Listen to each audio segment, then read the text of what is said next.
बिस्मिल्लाहिर्रहमानिर्रहीम। आप मेरा YouTube चैनल देख रहे हैं। मैं मोहम्मद फ़ारूक कामरान। मैंने मास्टर कंप्यूटर साइंस में किया है और 4 साल मैंने सॉफ्टवेयर हाउस में काम किया है। मुझे शुरू हुई में आर्टिफिशियल इंटेलिजेंस में इंटरेस्ट था, तो इसलिए मैंने आर्टिफिशियल इंटेलिजेंस में बहुत काम किया है। हम थ्योरी ऑफ ऑटोमेटा के लेक्चर्स को स्टार्ट करेंगे। इस सब्जेक्ट में भी आर्टिफिशियल इंटेलिजेंस की बात होती है। तो अब सबसे पहले मैं आपको ओवरव्यू दे देता हूं इस सब्जेक्ट का। देखें, कंप्यूटर 3 चीजों पे बेस करता है: इनपुट, प्रोसेस, आउटपुट। आप कंप्यूटर को कोई ना कोई इंस्ट्रक्शन देते हैं, उस इंस्ट्रक्शन पे प्रोसेस होता है और प्रोसेस के बाद आपको आउटपुट मिलता है। सीपीयू, प्रोसेसर, रैम इस पे किस तरह वर्क करते हैं। तो इसके लिए अगर आपने ये जानना है तो आपको हार्डवेयर के बारे में जानकारी होनी चाहिए। तो हार्डवेयर के बारे में जानकारी के लिए आपको पीसी को खोलना पड़ेगा, हार्डवेयर की मैन्युफैक्चर देखनी पड़ेगी, किस तरह ये काम होता है। यानी ये एक बहुत लंबा प्रोसेस है।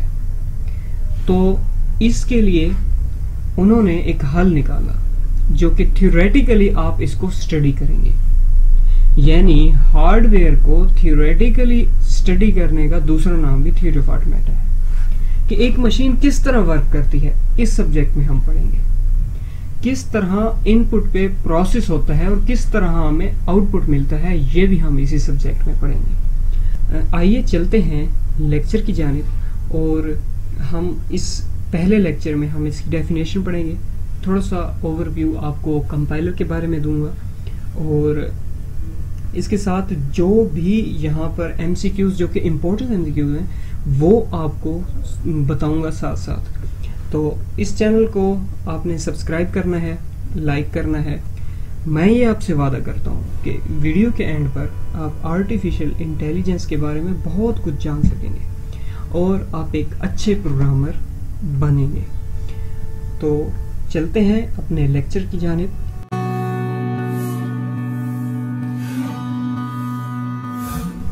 ऑटोमेटा के बारे में जानने से पहले हमें यह पता होना चाहिए कि ऑटोमेटा है क्या, इसका लफ्जी मतलब क्या है। तो ऑटोमेटा एक ग्रीक वर्ड है। इसकी सिंगुलर फॉर्म ऑटोमेटन है और ऑटोमेटन का मतलब होता है automatic machine, self acting machine, एक मशीन जो खुद ब खुद काम करे। Example, compiler. जैसे कि आप कोड करते हैं और उसके बाद जब आप उसको रन करते हैं तो वो आपको अगर प्रोग्राम की या कोडिंग में आपके एरर्स हैं वो आपको दिखाता है, अगर एरर्स ना हो तो वो आपको नहीं दिखाता। ये चीज हाउ कंपाइलर किस तरह से ये काम कर रहा है, कैसे सेल्फ एक्ट कर रहा है, इसके पीछे पूरी प्रोग्रामिंग है। एक मशीन किस तरह वर्क कर रही है उसके पीछे प्रोग्रामिंग होती है और इसी प्रोग्रामिंग को हम ऑटोमेटा कहते हैं। तो ऑटोमेटा का लफ्जी मतलब तो ये हो गया। अब चलते हैं इसकी एक प्रॉपर डेफिनेशन पर कि कंप्यूटर साइंस की एक ब्रांच है जिसमें हम वो मॉडल को स्टडी करते हैं कि कंपाइलर किस तरह वर्क करता है, किस तरह कंपाइलर कंस्ट्रक्ट होगा। हर वो चीज जो कि एरर डिटेक्ट करती है, जो आपको रन करके देती है, वो मशीन जो कि सेल्फ एक्टिंग हो, उसको हम कंपाइलर कहते हैं। यहां पर ये एक बात अपने जहन नशी कर लें कि कंपाइलर के जो डिफरेंट पार्ट होते हैं कि कंपाइलर किस तरह से कंस्ट्रक्ट होता है, किस तरह से एक लैंग्वेज डेवलप होती है, वो हम ऑटोमेटा में पढ़ने वाले हैं। और इसके अलावा ये कंप्यूटर साइंस के दूसरे सब एरिया में जैसे कि डीएलडी है, डेटा माइनिंग मशीन है, वहां पे भी ये यूज होती है। तो डेफिनेशन की तरफ बढ़ते हैं। Theory of automata is a branch of computer science in which we study different technique model which are used to construct different parts of compiler and also used in other sub area of computer science like DLD and data mining machine। Compiler किस तरह से construct होगा, ये उसके एक abstract model आपको मिलेगा।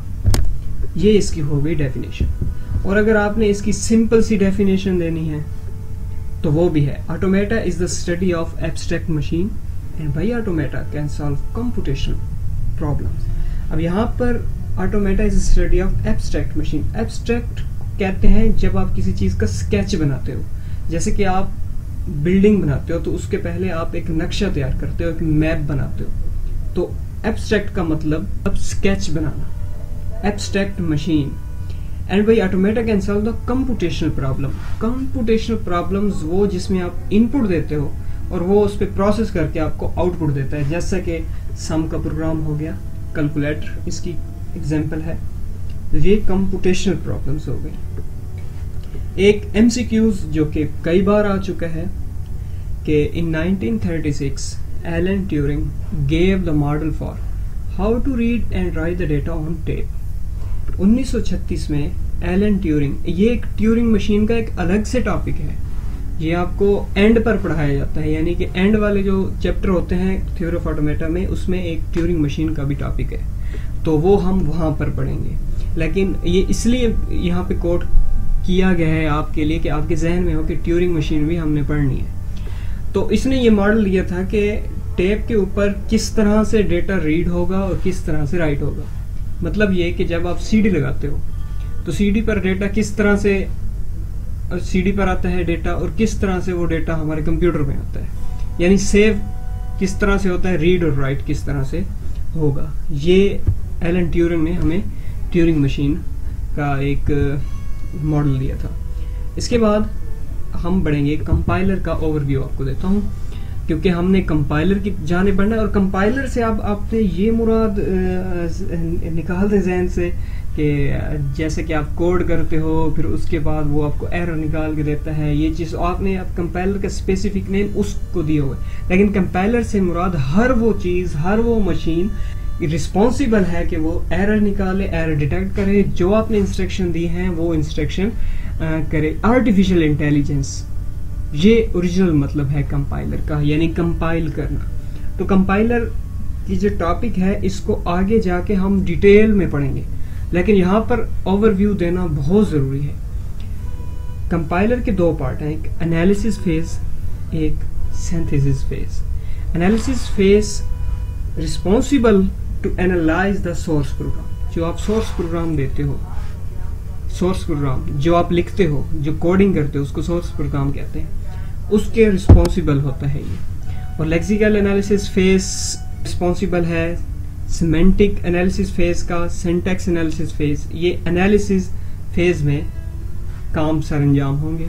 Synthesis phase में responsible to convert source program into executable code format. जब एक आप प्रोग्राम लिख लेते हो और उसमें एरर नहीं होते तो आप उसको एग्जीक्यूटेबल कोड फॉर्मेट में जनरेट करते हो, ताकि आप किसी के भी, जब आप सॉफ्टवेयर हाउस में काम करते हो तो आप सॉफ्टवेयर बनाते हो, फिर आगे जाके किसी दूसरे कंप्यूटर में उसे इंस्टॉल करते हो, तो ये एग्जीक्यूटेबल कोड फॉर्मेट में कन्वर्ट करना ये सिंथेसिस फेज में आता है। Intermediate code generator phase, code optimisation phase, code generation में डरिए मत, बिल्कुल आसान चीजें हैं, आगे जाके हम इसे डिटेल में पढ़ने वाले हैं। सिंपल सा मैंने एक लेक्सिकल एनालिसिस फेज बता दिया है कि इसमें operator, punctuator, constant, identifier, reserve words वगैरह, इनको टोकन्स कहते हैं, ये यूज होते हैं। जैसे कि उसकी एक एग्जांपल है, जैसे कि मैंने लिखा है ही गोज टू स्कूल और आगे डॉट, और अगर यहाँ पर ही गोज टू स्कूल के आगे मैं क्वेश्चन मार्क दे दूं तो इससे मुझे एरर देना चाहिए। लेकिन अगर एरर नहीं दे रहा तो इसका मतलब ये हुआ कि मेरे कोड में प्रॉब्लम है, इसने कंपाइल ठीक नहीं किया। दूसरी बात यह है कि he goes to school, grammatically भी चेक करना चाहिए उसे।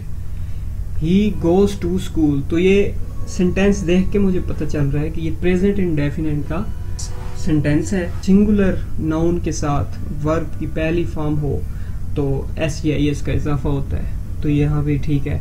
और फिर वर्ब टू ऑब्जेक्ट अगर आप जाएं तो प्रेपोजिशन होती है, वो भी ठीक है, टू लगा हुआ है। तो दोस्तों, आज के इस लेक्चर में हमने सिंपल थ्योरी ऑफ ऑटोमेटा के बारे में डिस्कस किया है।